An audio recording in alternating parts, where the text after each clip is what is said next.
The series begins at Nancy Reagan High School, where we see a very unusual girl named Wednesday. She walks through the school halls unfazed, even though all the students constantly bully her. She doesn't care and keeps going as if nothing's happening. When she reaches her locker and opens it, her brother suddenly falls out. He had been tied up inside. She quickly unties him and asks who did this to him, but before he can say anything, she suddenly has a strange vision. Through this vision, she finds out who attacked and tied up her brother. She tells him to wait right there, then starts talking to herself. She says to herself, "There's no way he'd believe me if I told him I had a vision and saw everything that happened to him." But the truth is, she's been having a lot of visions lately, completely out of her control, happening without warning. After finishing her inner monologue, Wednesday heads straight to the swimming pool where the boys who tied up her brother are hanging out. She pulls out 2 bags filled with fish and dumps them into the water. The boys start panicking and swimming frantically to escape, until one of the fish actually bites one of them. Because of the incident, Wednesday ends up getting expelled from school. Sometime after all that, we see her in the car with her mother and father. At this point, we learn that her parents are taking her to a new academy today to continue her education, and it's completely against her will. She doesn't want to go, but her parents forced her, telling her she has no say in the matter and no right to choose anything. In that moment, her mother tells her that this school is actually the perfect place for her, even adding that she herself once studied there. Wednesday's father was also a student at the same school. They were both there together. Eventually, they arrive at the school and are welcomed by the principal and Miss Weems, who, by the way, used to be Wednesday's mother's classmate. They studied together back in the day. The conversation moves on and they explain that the school doesn't normally accept new students in the middle of the term just like that. But Miss Weems assures them that Wednesday will be accepted as a special case and that she'll be staying in the school's dormitory, specifically in Ophelia Hall. She leads them to the dorm, where Wednesday meets a student named Enid, who will be her roommate. Enid introduces herself and starts showing Wednesday around the school. They spend the whole day walking through the different parts of the campus while Enid talks about all sorts of things, including how the school has existed since 1791 and was specifically built for people who are different and outcasts from society, like Wednesday and others like her. Around that time, they arrive at the courtyard, where a large number of students are gathered. That's when Wednesday is introduced to the rest of the students. Among them are vampires, werewolves, sirens, and many other beings from various supernatural groups. Meanwhile, her family is getting ready to leave, so Wednesday goes over to say goodbye. As her mother gets into the car, she looks a little worried about her daughter, but her husband reassures her. He tells her he won't just leave Wednesday on her own like that. He plans to keep an eye on her from a distance. Suddenly, he presses a button. Suddenly, a strange hand climbs out of the car and starts walking on its own. This hand is meant to secretly watch over Wednesday from a distance. Then, the scene shifts to a forest near the school. We see a young man arriving there and setting up camp like it's nothing. But out of nowhere, something attacks him. We don't actually see what it is, and it kills him. A while later, the sheriff arrives at the scene with his deputy. They find the young man's body, which has been torn to pieces. As the sheriff and his deputy talk, we find out that this isn't the first time something like this has happened. In fact, it's the 3rd case so far. The sheriff starts to grow suspicious. The sheriff suspects that what's happening might be connected to Nevermore Academy, but at the moment, he has no solid evidence to prove it. So, he tells his deputy that for now, they'll officially report that a bear was responsible for the attack, at least until they uncover the truth. The next day, Wednesday heads to the fencing training hall, where she sees Bianca, a siren, practicing. She's currently dueling with another student, a weak and timid guy who clearly doesn't stand a chance. Wednesday feels a bit sorry for him, so she steps in and asks Bianca to duel her instead. Bianca agrees, steps aside, and Wednesday takes her place. As a result of the duel, Wednesday ends up in the infirmary. That's when Rowan, the boy she defended, comes to thank her for standing up for him. But she shows no interest, brushes him off, and walks away. On her way out, a large stone almost falls on her, but just in time, a student from the school named Xavier rushes in and saves her. Afterward, he walks her back to her room and tells her that he remembers her. He keeps reminding her over and over, trying to jog her memory. Eventually, we learn that Wednesday once saved his life in the past, though the details aren't important right now. What matters is that Xavier never forgot her. Before leaving, he checks in to make sure she's okay, then walks away. That night, everything seems calm. Wednesday is sitting at her desk, typing away on her typewriter. She's working on her latest novel. Actually, it's her fourth one. She's been writing for a long time, crafting stories about a detective called the Black Snake. While she's focused on her writing, she hears a sound. It turns out to be the hand her father sent to secretly watch over her. Wednesday isn't surprised. She recognizes it immediately and even knows its name. She says, "I know my parents sent you to spy on me. So tell me, should I break all your fingers, or do you want to work for me instead?" Naturally, the hand agrees to work for her. The next day, Wednesday heads out with her father to Jericho, the town where the school is located. It's important to note that the entire town absolutely hates the school and everyone in it. As I mentioned earlier, the people there are quite strange and almost outcasts. The purpose of the visit is for Wednesday to see a local psychiatrist. The doctor is there to evaluate her because, as we've seen, Wednesday is a bit violent and, well, just a little odd. She enters the doctor's office, and they start talking. After a while, Wednesday asks to use the bathroom. As soon as she enters, she opens the window and escapes from the house. She spends a lot of time walking around the town, and along the way, she accidentally bumps into a man who's struggling with his car. Without any warning, she has a vision of him. She sees that he's going to die in a car accident. After a while, she doesn't really care and continues on her way, completely unfazed, until she reaches a cafe that's located in the town. There, she meets Tyler, a local young man who works at the cafe. He introduces himself to her, and she orders a coffee. Unfortunately, Tyler tells her that the coffee machine is broken. Wednesday decides to help him fix it, and soon enough, the machine is working perfectly. Tyler thanks her profusely, but she responds, "Instead of thanking me like that." She asks him to take her to the train station because she wants to escape due to some serious problems she's facing. Tyler agrees, wanting to repay her for helping him. He asks her to wait for just an hour until it's time for him to leave. So, she agrees, and while she's waiting, 3 local boys from the town walk in and start bullying her because she's from Nevermore Academy, which has a certain reputation. However, her response is polite yet firm, and she ends up striking one of them. Just as things are about to escalate, the sheriff walks in, and we find out that he's actually Tyler's father. But before he can intervene, Miss Weems arrives, and it turns out she's been looking for something by the way. Now, they're focusing on Wednesday. Miss Weems apologizes to the sheriff and introduces Wednesday to him.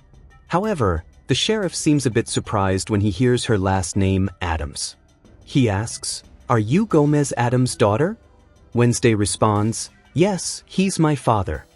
The sheriff is surprised because Gomez Adams was once accused of a horrific murder when he was a student. He also warns Wednesday that he's keeping an eye on her and that he'd be very upset if she ever did something like her father or uncle. Miss Weems takes Wednesday and walks away. But on their way, Wednesday asks her about her father's case. She tells Wednesday, "I don't know." But suddenly, as they're walking, they come across a crowd. It turns out to be an accident, and the accident is the one involving the man she saw earlier. The man she saw dying in her vision has indeed had an accident and is now dead. We learn that Wednesday can casually see visions of the future, and they always come true, just like the vision she had when she figured out who tied up her brother. However, since she doesn't understand why these visions happen to her, she doesn't really care much about them. They head back to the school. Speaking of the school, let's take a look at Rowan, who happens to be in the school's library. We then discover Rowan's great power, the ability to move things with his mind. He extends his hand toward a book, and the book moves toward him. He rips a page out of the book, and it's important to remember both the book and the page for later, as we'll need them. On the other hand, Tyler is going through his father's files when he comes across a file related to Gomez, Wednesday's father. He starts looking into it, and you'll find out why in a moment. Later, his uncle enters the room, and of course, Wednesday is the one who sent him. The page is marked with something written on it. She then gives him a number to contact her, and Tyler actually calls her via video. Wednesday tells him, "I'm going to escape at the end of the week during the Pilgrim Festival that's happening here in the town." She asks if he could help her with the escape, and he agrees without hesitation. After all, they've become friends by now. Days pass, and the festival day arrives. Wednesday meets with Tyler, and he gives her her father's case file so she can read it and find out exactly what her father did. Afterward, they begin their escape. But the problem is that, on their way out, Wednesday runs into Rowan, and suddenly she has a strange vision. The strange book that Rowan had earlier comes into play. Wednesday also sees that Rowan is going to die, so she tries to warn him. But he quickly runs off, and she chases after him. Eventually, she manages to stop him. At that moment, Rowan uses his great power, and from a distance, he controls her, suspending her in the air. He also reveals to her that he's going to kill her. Then, he pulls out the piece of paper he tore from the book and shows it to her. It's a drawing of Wednesday. He explains that this drawing was made by his mother 25 years ago, who was a very powerful seer. Before she died, she foresaw Rowan's fate. His mother told him that the girl in the drawing, who is Wednesday, would eventually come to the school. And when she does, he must kill her because she will be the cause of the destruction of the school and the world itself. So, Tyler, my friend, is ready to kill her. However, at that moment, a strange creature appears and kills Rowan in the same way Wednesday saw in her vision. After killing Rowan, the creature leaves without harming Wednesday. At that point, we finally learn, my friend, that this creature is the one who had been killing people in the forest, remember, from earlier, and we'll find out more about it later. She takes Rowan's drawing and returns to the school, thinking to herself, "I hope nothing bad happens." She spends a lot of time staring at the drawing along with her father's case file. She decides that she won't leave the school until she figures out everything that's going on. After a while, everything that happened with Rowan becomes known. Gable, with great power, leads a search for Rowan's body, but they can't find anything. Gable then leaves the school and meets Wednesday. At that point, Wednesday asks him if he found the body, and of course, she tells him that she was the one who reported it. He tells her that he couldn't find any body at all and asks her what she did after the strange creature killed Rowan in the forest. She tells him that she went back to the festival, where she met Bianca and asked her to report the incident to the police. After that, she doesn't remember anything except waking up in her room. At that moment, she asks to speak with Gable alone. He agrees, and she leaves to give them some privacy. In that moment, Wednesday tells him that she's suspicious about the school, thinking they might be covering something up. She believes that they're the ones who erased all the traces of the crime, including Rowan's body. But before he can say anything, there's a knock on the door, and it's the last person she would expect, Rowan. He tells her that he's not dead at all. Wednesday is completely stunned because she saw him die right in front of her eyes the day before. After this, Wednesday goes to see the doctor for an evaluation to understand why she lied, saying Rowan was dead, but the doctor doesn't tell her anything and just leaves. Later, she meets Tyler, who, as you can tell, has started to develop feelings for Wednesday. He says, "I know, by the way, that everyone thinks you're crazy. But I believe you." She thanks him. She asks him what he's doing there, and he tells her that he has a therapy session, then leaves. Of course, Wednesday isn't really interested in asking him more about it, so she doesn't bother to ask. After that, she returns to the school and goes to the principal's office to ask about Rowan. The principal informs her that he'll be leaving the school. Without saying much, she leaves and heads to the hand, the mysterious figure, to ask it to track Rowan and find out where he is because she needs to speak with him urgently before he leaves. Afterwards, she goes to Bianca and asks her if she reported what happened to Rowan to the police when she told her before. Bianca realizes that Wednesday doesn't trust the police much, so instead of going to them, she went straight to the principal and told her. This leads Wednesday to suspect that WMZ is somehow involved in what's happening. A little while later, Wednesday finally finds out where Rowan is, so she goes to speak with him. She asks him, "Why were you going to kill me yesterday?" Rowan refuses to talk to her, gets in his car, and drives off. However, She continues to watch him from a distance until he reaches the train station. At the train station, Rowan enters the bathroom, but when he comes out, it's a completely different, larger person. At the station, the strange person who came out in place of Rowan walks around until he reaches a safe place. He transforms again, revealing his true identity, and it turns out to be the principal. We discover that she has the ability to change her appearance and is clearly involved in something important. She changed her form into Rowan's to make everyone believe that Rowan is still alive, keeping the truth hidden. So, Wednesday returns and finds out that, unfortunately, Rowan is no longer in the train station. They argue, and after the fight, Wednesday leaves and heads to a class about flowers and plants conducted by the school.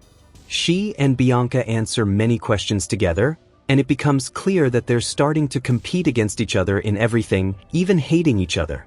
After the class, Wednesday goes to her roommate and asks her to take her place in a school activity so she can sneak out of the school. Her roommate agrees, and Wednesday leaves the school and heads to the forest, as she wants to find anything that proves Rowan is dead. She goes into the forest. Just before she turns around, someone grabs her and covers her mouth. It turns out to be Tyler, and he had done this on purpose because at that moment, his father was passing by with his dog, and he didn't want her to be caught. Once his father passed with the dog, Tyler realized that his father was really suspicious that something was wrong, which is why he was searching in the forest. She then learns that she's also there for the same reason. They continue searching in the forest until they find Wynn's glasses. When Rowan sees the glasses, she realizes that what happened was real, not just a figment of her imagination. She then picks up the glasses. As usual, suddenly she has a vision related to Rowan, and she sees that he was the one moving the stone from afar to kill her. We also see a fight involving Rowan, as they were classmates in the same room. She also sees Rowan taking the book from which he tore the picture she currently has. The book is titled The Association, which refers to an old group at school that was dissolved some time ago. She then takes the glasses and leaves, heading to school. She spends time searching through the library here and there for the same book, but she doesn't find it at all. She decides to go to Rowan's room and search there, hoping she might find something. She sneaks in and begins looking around, but the only thing she finds is a mask, which was under the bed. She takes it, still unsure of what it's for. While she's under the bed, something suddenly emerges, and she hides. At that moment, Bianca enters, and they have a brief conversation. From their talk, we learn that they were once involved, but he left her a while ago because he felt she was taking advantage of him and laughing at him. The important thing is that through their conversation, we also find out that Javier is currently in love with Wednesday. This is the reason Bianca hates Wednesday so much. The next day, there's supposed to be a swimming competition taking place at the school. Wednesday is expected to participate along with the other students from the Ophelia wing. Bianca knows she will win tomorrow, so she plans to bring Wednesday down and asks him to get back with her. But as usual, he refuses and kicks her out. Wednesday then returns to her room, where she meets someone and learns that she can use her abilities. They come up with a very clever plan to defeat Bianca and everyone else. The next day, the competition begins. 4 boats are launched, and among them are Bianca's team boat and Wednesday's team boat. Their task is to row across the lake to a specific location, grab a flag, and return. The first team to reach the location wins. Of course, Bianca's team is the first to reach there, but during the race, one of the mermaids from Bianca's team dives into the water and sinks one of the boats that was racing with them. Later, another mermaid comes to sink Wednesday's boat, but she has a surprise ready. She and Sengu pull out a net from the boat and manage to catch the mermaid, winning in the process. After that, Wednesday continues with the competition until they reach the finish line. She reaches the location to grab the flag, but as soon as she holds it, she suddenly faints again. She begins to have another strange vision, where a girl appears and tells her, "You are the key." Suddenly, Wednesday regains consciousness, takes the flag, and returns to the boat.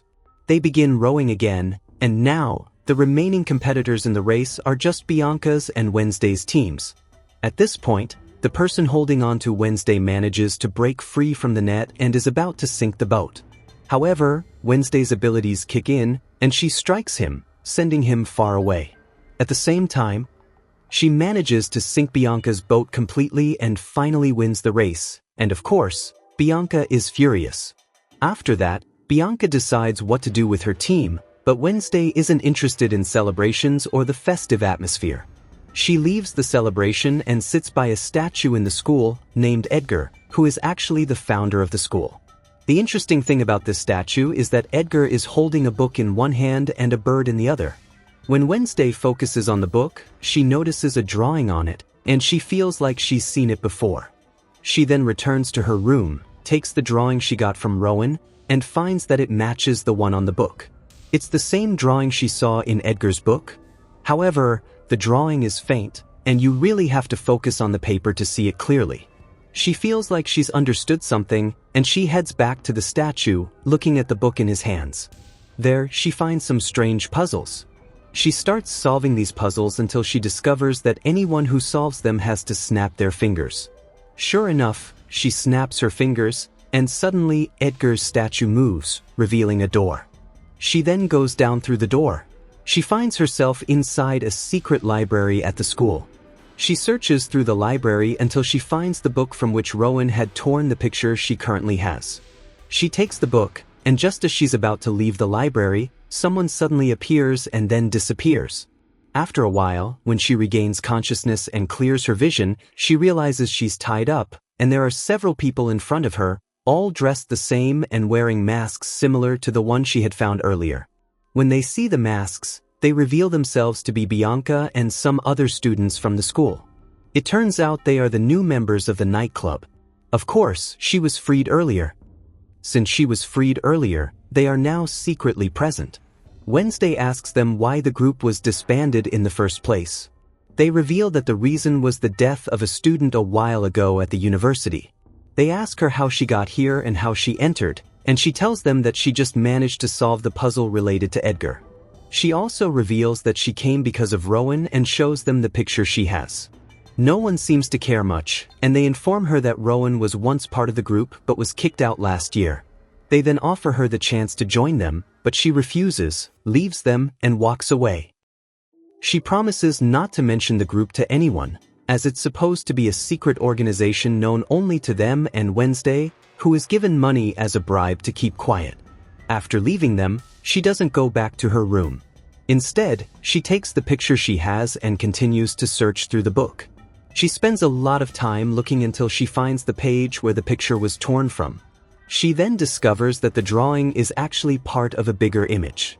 She places the two pieces next to each other, completing the picture.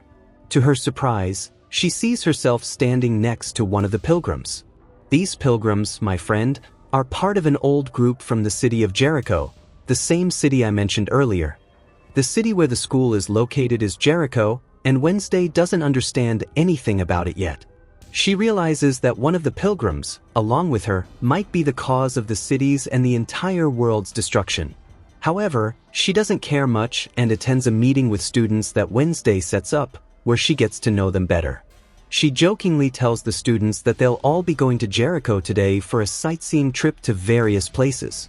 They really do head to the city, and while there, she goes to ask someone about the book. He tells her that the book has only been seen with Rowan, and it's actually a diary from a group that existed 30 years ago. But when he saw the drawing, he argued with her a lot because he thought Rowan had stolen it after being kicked out of the group. He was very surprised and asked her, "What are you doing with the drawing with Joseph? How is this drawing from the 1930s? They didn't even know you back then." She responds, "Who is he?" He tells her that Joseph is the spiritual leader of the Pilgrims and the founder of Jericho. Of course, she's shocked and asks him about Rowan and what his connection to all of this is. He explains that he doesn't know anything about Rowan since he left the school. He also tells her that he tried to contact him. He tried many times to reach out to Rowan, but Rowan never responded to his messages. So, Wednesday becomes more certain that Rowan is indeed dead. After that, the students begin to spread out across Jericho, visiting different places, working with the people there, helping them, and so on. This is part of the activities designed to make the people of the city, or rather the pilgrims, like the school students. During this time, Wednesday goes to a place called Pilgrim's Knowledge. This place was supposed to be the first settlement of Joseph, the leader of the pilgrims, in the city. Afterwards, he took control of the entire city, renaming it Jericho. She then finds her way into Joseph's meeting hall, which is also located in the same area. There, she discovers a painting of Joseph with some of the pilgrims. The strange thing is that in the same painting, there is a girl who she had seen before in her memories during the competition. If you remember, the girl in the painting is holding a book. As she turns around, she finds that same book displayed in the area. She opens it to look inside, only to find it empty, realizing that it's a fake. At that moment, Eileen, one of the officials, enters and is very upset because no one is allowed to enter the meeting hall since it's a very historical place. But she lets the situation slide and then asks about the book. Eileen tells her that this is not the actual meeting hall, and the original copy of the book has been lost, with no one knowing its location from the start. Wednesday, feeling very confused, leaves and heads to the cafe to meet Tyler, since he's one of the locals. She asks him about the real meeting hall of Joseph, and he tells her where it is. However, he also mentions that the hall is almost non-existent now and has turned into a ruin. Despite this, Wednesday isn't discouraged and decides to go there. When she arrives and grabs the door to the meeting hall, suddenly she's transported to an old memory from when Joseph and the group of pilgrims arrived in the city and took it over in the 17th century, a long time ago. She sees a group of pilgrims, led by Joseph, gathered around a young girl who is one of the original inhabitants of the city. Wednesday goes up to them and realizes that the girl is the same one she saw in her memories and in the painting. Joseph starts talking to her, and from their conversation, we understand that the girl's name is Judy Adams, and if you've been following closely, you'll realize that this is the same name as Wednesday's family. We also learn that she is one of the original inhabitants of the city, but Joseph accuses her, her family, and her tribe of being witches and sentences them all to death. Even the young girl, Judy, is taken by Joseph and ordered to enter the house, where his men burn it down. The idea here is that Wednesday later enters this house. Why? Judy manages to free herself and goes to her mother, who, filled with sorrow, tells her to run away because she won't be able to save her. Judy says goodbye to her mother, feeling deeply upset. Judy escapes through a secret door, and Wednesday follows her, suddenly finding herself on the street. At this moment, in one way or another, Judy manages to see Wednesday, even though she's supposed to be in a memory or a hallucination.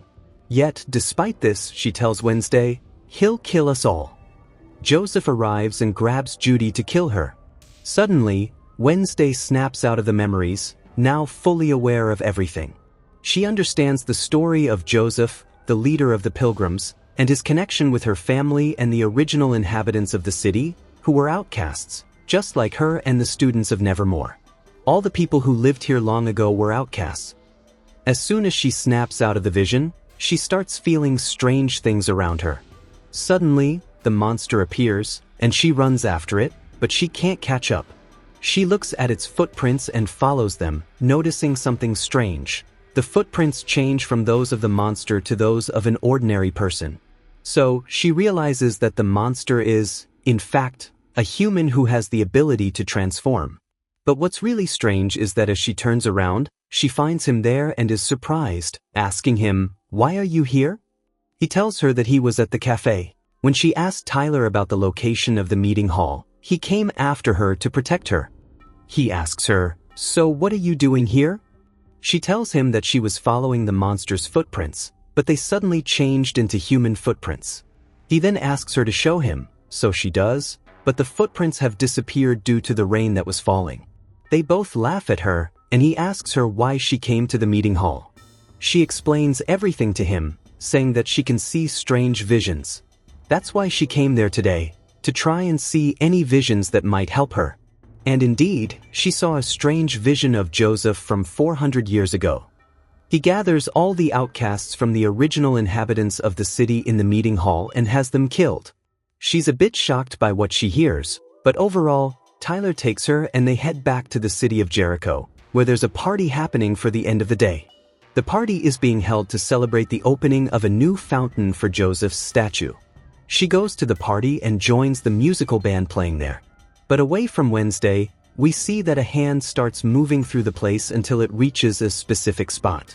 It then launches a rocket, which flies and suddenly crashes into the fountain, setting it on fire. I don't even need to tell you how it's obvious that she's the one who did it. Of course, chaos spreads all around, and everyone starts running in every direction, except for Wednesday, who stays seated, playing her music, very pleased that she managed to defeat Joseph, even if it was just by destroying his mother's statue. After the night ends and they return to the school, Wednesday is summoned to the office. She's accused of causing all the chaos because, of course, she was just sitting there playing music, not scared or concerned at all. Obviously, she was the one who did it, but she denies it. Then she asks why they even have a day of service at all. They help the pilgrims who took over the place and killed all their ancestors, but she's told that it's in the past and it's over now. Wednesday is then prepared to do something else, and she tells him that he's always watching her. He lets her go quietly. On the other side, in the abandoned meeting hall, a thief is sitting with a camera, trying it out. But suddenly, he finds the monster coming in and killing him. At the same time, the camera keeps recording. But you know what's even stranger? After a while, we see someone coming out of his hideout in the forest, and we notice scratch marks on his neck. We begin to suspect that he is the monster. Of course, we'll be more sure as things unfold. A detective named Gelb arrives with the police at the scene, finds the body, and they start searching around until they find the camera. They check the photos it took, and the monster is clearly visible in some of them. Gelb starts to confirm that something is wrong, and indeed, there's a strange monster killing people in the city. We go back to Wednesday, who is now heading to the coroner's office. They sneaked into the center. Then, they start searching through the bodies to find the thief's body, which had just been killed by the monster, in order to examine it. As for Sung, he records all the examinations of the monster victims. But what's strange here is that when they find the thief's body and start inspecting it, they discover the thief's leg. So, they begin searching the area for it, but then they hear someone coming and quickly hide. The person entering is the forensic doctor, who is likely accompanied by the head of the station. Afterward, the doctor shows the thief's leg, because he had preserved it in a solution, and they also discover that the thief's finger was cut off, and they don't know why. So, Gelby tells him not to tell anyone about this matter, and he will investigate it. He leaves, and the doctor walks away, but then he comes back and exits, and Wednesday is hiding in the morgue's freezer. After a while, they return to the school, where Wednesday and N sit down and continue reviewing the files they had stolen from there. She then discovers how all the monster victims always lose a part of themselves to the monster. Sometimes a finger, sometimes the gallbladder, and so on, but she doesn't understand anything. So, after the incident, the next day, she attends a class where he's sitting next to her. There, she notices the mark on his neck and starts to have serious doubts about him. As a result, she keeps a close watch on him until, one day, she sees him coming out of the same storage room they saw him in yesterday. Taking advantage of his departure, she enters the storage room and finds a lot of drawings of the monster.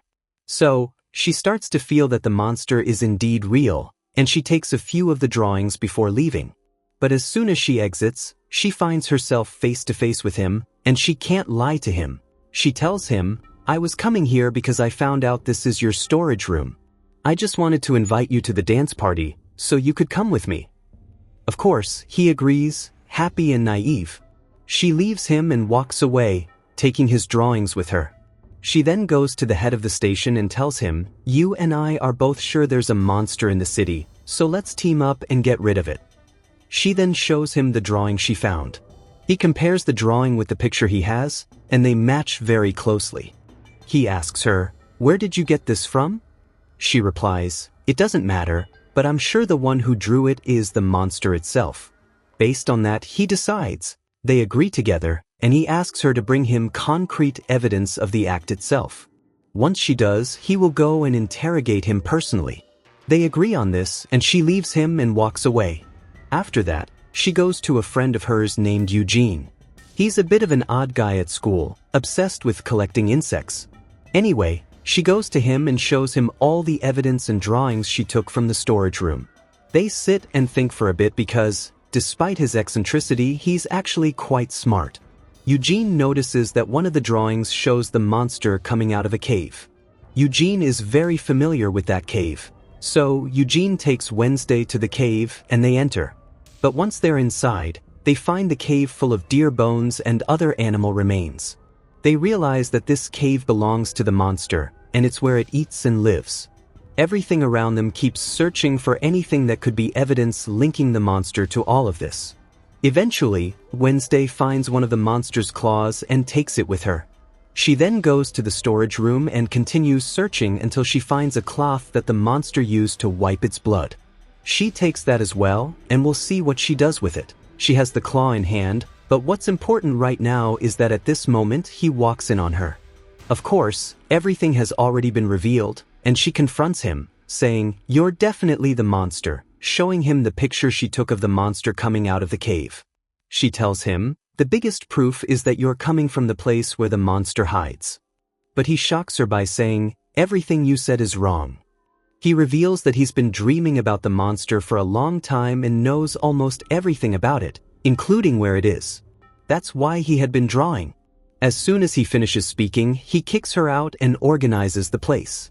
Of course, he understands that when she first came, she was just looking for evidence to give him in order to invite him to the party, as he had thought. Anyway, we continue with Wednesday, who goes to meet Gelby and gives him the claw and the cloth with the blood on it. She tells him that this is the monster's claw and a sample of the suspect's blood. She asks him to examine them and check if their DNA matches. If they do, she'll know who the suspect is. He agrees to her request, and she leaves him and walks away. After that, she heads to the school. She meets her friend Eugene there, and he learns that tonight she plans to go watch the monster's cave to confirm if the suspect in her mind is really the one. Eugene offers to go with her, and they agree on that. But later that night, she finds Tyler there, inviting her to go to the party together. She happily agrees because, as I mentioned, they like each other. They head straight to the party, and she forgets everything else. On her way, she meets Eugene again and tells him that she'll record some of the surveillance for tomorrow. She then leaves him and enters the party. At the party, everyone is there, including her friend Enid, who came with Lux. By the way, Lux is the mayor's son, and at the same time, he's one of the 3 young men Wednesday trained before at Tyler's shop, if you remember. Anyway, he arrives and tries to start fresh with Wednesday, but she doesn't pay attention to him and walks away. Later, he comes to her, and she finds him there today at the party with Bianca. He's really angry at Wednesday and says, "You couldn't find anyone but Tyler to bring along?" He also informs her that Tyler has been. He and his friends gathered around Tyler and, without any reason, beat him up. Wednesday asks him about it, and he admits that he did it, but he doesn't understand why he did it. He also tells her that he deeply regrets everything he did. Because of this, he's currently receiving treatment with Dr. Valfry. So, Wednesday brushes off the matter, feeling that it wasn't really his fault. She leaves with Tyler, and they continue dancing with the others for the rest of the day. We leave them for now and go to Eugene, who didn't listen to her and went to the cave anyway. He continues to watch and monitor the place. There, Eugene suddenly sees people arriving at the cave, and boom, they blow it up. Of course, he gets scared and runs through the forest. Meanwhile, at the party, everyone continues dancing as usual, and Lux leaves. We then discover that he only came to the party to set up a new trick. Outside the party, 2 of his friends set up a hose in place of the fire hose, then they re-enter the party and activate the fire alarm. Water starts pouring down, but since they had swapped the hose, instead of water, red paint, resembling blood, pours down, ruining the party. But what's important right now is that in the middle of all this, Wednesday has a vision of Eugene being attacked by something in the forest. She immediately decides to go to him, and she does. She starts searching for him there. At the same time, Eugene is in the forest, hearing the sound of the monster and running away from it, until he suddenly falls. The monster then catches up with him and kills him. After that, Wednesday arrives and finds the monster has killed him. She's, of course, completely shocked, not knowing what to do or understand anything at all. And here is the end of the first part. Of course, there are still many questions that I know I haven't answered, like, who is the real monster? What's the connection between all this and the city's past? How could this all destroy the world? And most importantly, what is Wednesday's role in all of this? Of course, you'll find the answers to all these questions in the summary of the next part. That's all for now. Goodbye.